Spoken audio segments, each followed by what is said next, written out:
you sat where you stood? Are you looking out across a beautiful bit of water or countryside? Not quite. There's a Reliant Robin through the window. I'm Equally glamorous. Hotel, fences and fields.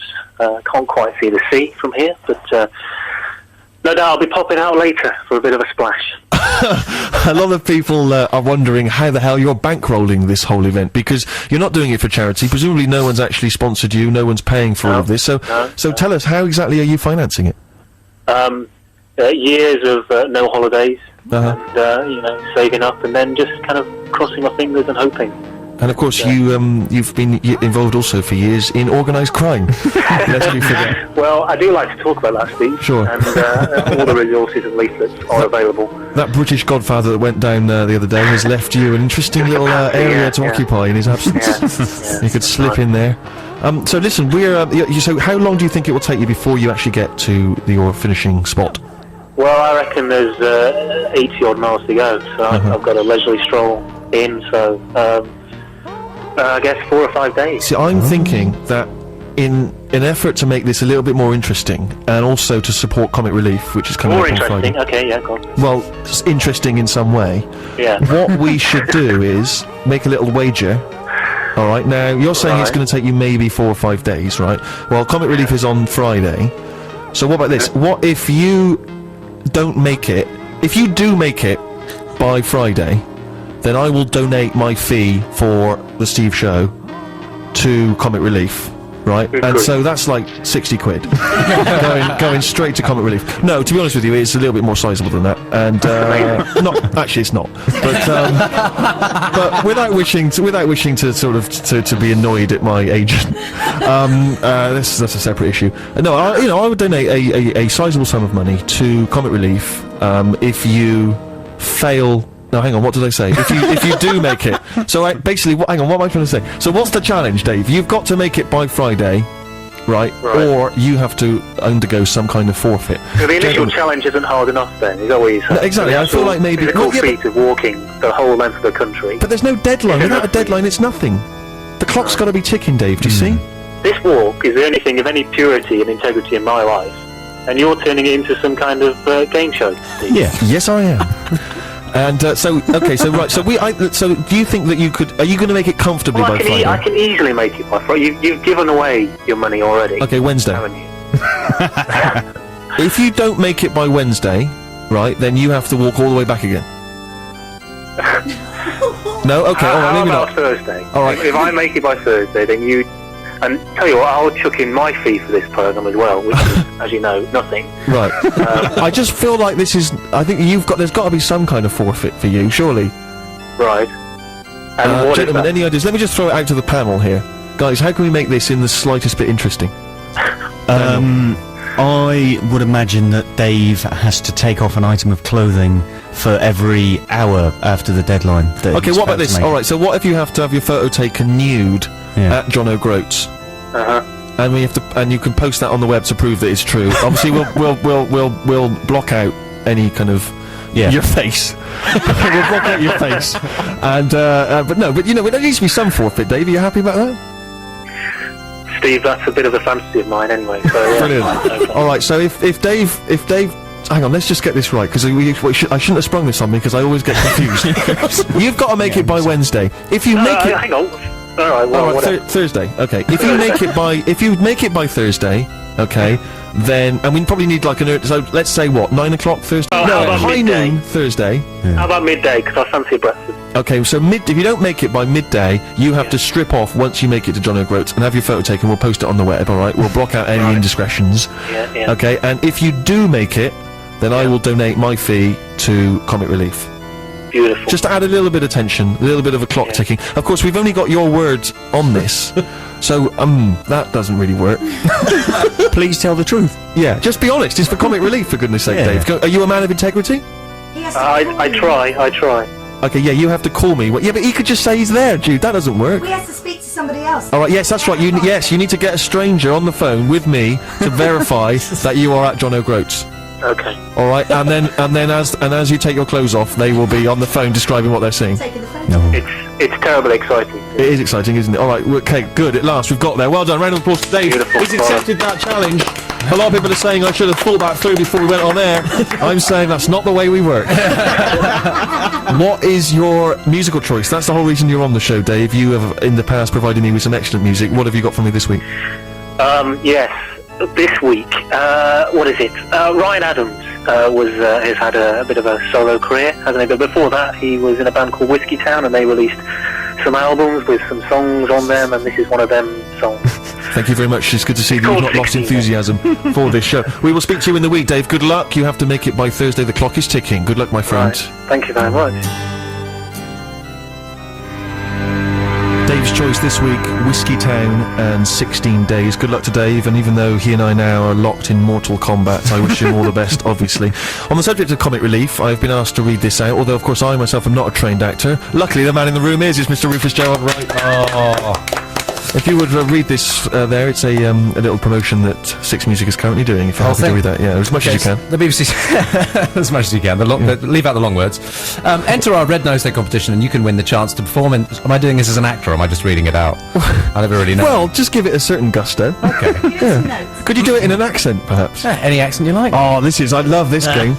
Okay, what about South African? Okay, enter our Red Nose Day competition and you can win the chance. I don't like that, it annoys me, it's annoying. What about Irish, classic Irish? Okay, I'll do West Coast. You can win the chance to perform in Six Music sitcom Drop the Dead Junkie, written by our very own Andrew Collins and John Holmes, plus a customised digital radio, and raise money for comic relief at the same time. Okay, next paragraph, perhaps in just a classic American. Okay. No, a New Yorker. New York.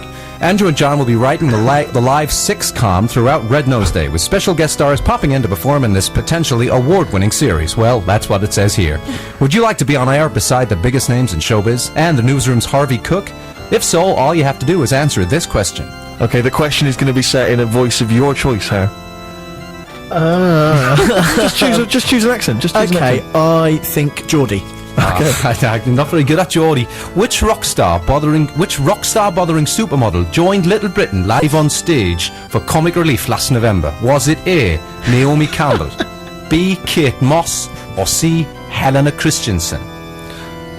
Okay, I think well, continue surely for a nod to the vanquished French at the rugby, a Frenchman. Tu enter text 6, that's the word 6, S-A-X, plus your number A, your answer A, B, or C to 82125, that's 82125. I'm worried this isn't going to be clear. I don't think anyone's followed what that was.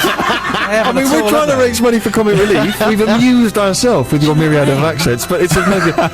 Okay, the question is, let me just reprise. Okay, you can win a part in the sitcom, which will be written by Andrew Collins and John Holmes on Comic Relief Day, which is coming Friday. You can take part, you can win yourself a digital radio, you can donate to Comic Relief if you answer this question. Which rock star bothering supermodel joined Little Britain live on stage for Comic Relief last November? Was it A, Naomi Campbell? Was it B, Kate Moss? Or was it C, Helena Christensen? To enter, text 6, the word 6, plus your answer A, B or C to 82125. That's 82125. You must be 18 or over to enter. Text costs £1 plus your standard text charge, with at least 70p going to Comic Relief. Brilliant. That's excellent. Take part. Even if you don't know the answer, just text in anyway. Donate to Comic Relief. Talking of trivia questions, we of course each week like to set a fiendishly difficult music question, which is set by Quizmaster Richard, a man who hosts a quiz night at, is he the Three Kings pub? Three Kings pub in Clerkenwell. It's on tomorrow evening, Monday night. Let's hear it again. Bear in mind that these are always impossible, so do not embarrass yourself. You're not embarrassed if you don't know the answer, is what I'm trying to say. Text 64046 is the text number if you know the answer to this question. Hi, it's Richard here with another fiendishly difficult music question. Okay. Who is the only songwriter to have been covered on official albums by Bob Dylan, the Beatles, and the Rolling Stones? Dylan, Beatles, Stones. Who is the only songwriter to have been covered on official albums by Beatles, Bob Dylan, the Beatles, Stones, and the Rolling Stones? I do not include live concerts or bootlegs. Official albums only. It's tricky. Text 64046. I think I know the answer. I don't think I've even heard of this person, but there we are. That's the nature of this fiendishly difficult quiz. It's just a bit of fun. It's just a bit of fun. Stephen.6music@bbc.co.uk. Text 64046. From 1998, the title track from their second album, White Magic for Lovers.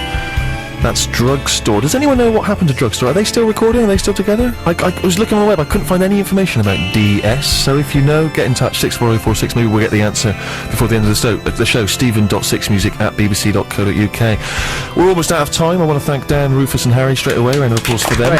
Let's hear the answer to Richard's fiendishly difficult quiz question. The question was, Yep. who is the only songwriter to have been covered on official albums by Bob Dylan, the Beatles, and the Rolling Stones? It's Arthur Alexander. Who? The soul singer-songwriter of the late 50s, early 60s. The Beatles covered his song Anna. Huh? The Rolling Stones did a cover version of You Better Move On. Right. And Bob Dylan covered Sally Sue Brown on his Down in the Groove album from the late 80s. Wow, that's a tough one, Richard. Did anyone get that one right? For you, I have still some faith in you. We'll leave you with some Blur. We'll be back next week. Next up, Stuart McConey, Freak Zone. Thank you very much for listening.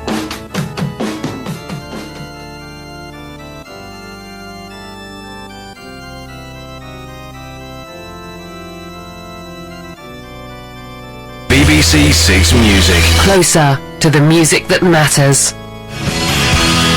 Sorella by Ride from the album Going Blank Again, which I remember buying actually while I was on a school trip to Cardiff to see Antony and Cleopatra, a trip which I believe ended with 3 kids from our school being suspended for doing drugs. And if you've had to sit through Antony and Cleopatra when you're age 15, then you'd have been no surprise to you, I imagine, because all of us were reaching for the mong balls come the second act. It was particularly dull. Welcome along to the Steve Show on BBC Six Music with me, Stephen Merchant. If you've heard the show before, then there are no surprises. It's the same old, same old. If you've not, then it's thrill-packed. It's me playing some records, you get the opportunity to play some records back at me, and then some friends pop in the studio and they play records, and the likes of... Well, who are those friends, you're asking? Who, demanding to know. Here they are. It's Harry, it's Dan. A little round of applause in the Steve Wright style for them. Good to see you guys. How's it going, Harry? How's it going, Dan? Not bad, not bad. Just in case my mum's listening, on Mother's Day, I wasn't one of those 3 kids on the school trip that got busted for smoking the crack. Exactly. I don't think it was crack. I think it might have been ease. I can't remember. It might, no, maybe it was doobie. I think it was Was it doobie. doobie? If my memory serves me correctly, it was doobie. It was doobie, because I remember there was one. I remember one kid. I'm not going to name names, but I remember he once took a knee and went into an exam and did an exam. I think it was English while on a knee, which is extraordinary. He finished quickly. Very quickly. But I like the idea that it makes our school sound really rock and roll. Yeah. Doesn't it? Sounds pretty hardcore. It was actually quite dull. It was really dull. It was really, really dull. How about you, Dan? Are you? Well, no you- great revs from me, Steve. You live with me, so you Sure. know how my week's been. Well, I haven't really been talking to you. It's No, been, that's true. Another mediocre week, another dull week. Yeah. I've been living up to my usual low standards. Sure. You know, the bar's been set, got a mediocre level. Yeah. I wasn't at your school, so it wasn't me involved in that incident. So I'd like to make that clear to my mother.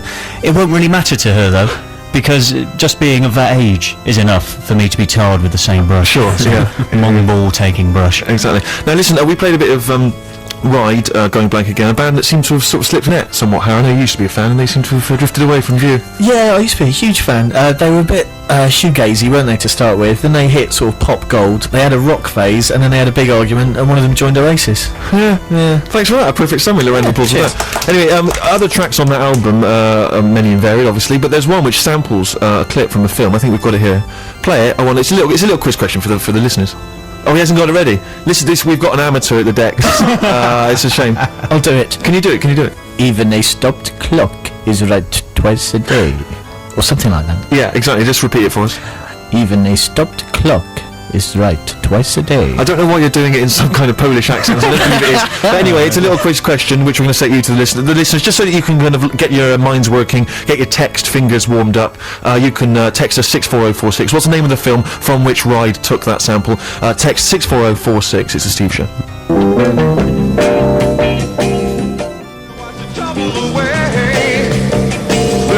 Lady Day and John Coltrane by Gil Scott-Heron, a man who bloody loves the old drugs. I'll tell you, he's probably... Oh no, he's had a few mong balls in his time, because he's of course currently in a New York State prison for drug possession. He's currently doing I think a 3 to 5. I'm not entirely sure the internet's of it. Dan, you bloody love football, I know, and that's used the word bloody twice now. On a Sunday afternoon. Two in the line. We are, and but you obviously bloody love football. Did you know that Gil Scott-Heron's father, Giles Gil Heron, was nicknamed the Black Arrow, and he used to play football for a team in the 1950s. He was a Jamaican soccer player, but which team did he play for? Good lord, I didn't know this at all. An English team, an English. Well, Okay, it was Glasgow Celtic. it was. Was it? Yeah. it. Nice work. This is going to be my day. Yeah. I can't believe that. Yeah, impressive. Amazing It's stuff.